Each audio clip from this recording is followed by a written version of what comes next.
Welcome to Gundam Pro's 65th Shipment Tower. Let's see how the tower was built with a quick time-lapse short, followed by us checking out these incredible kits.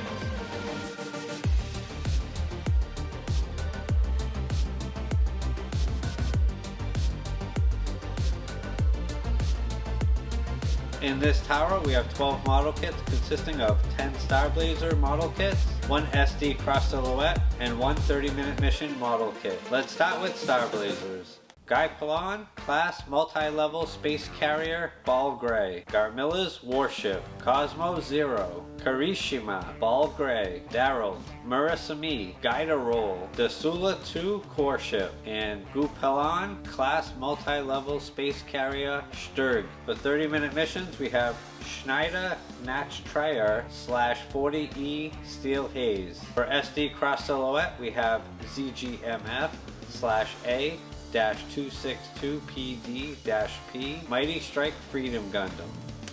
Thank you for watching today's Shipment Tower video. See you in the next tower.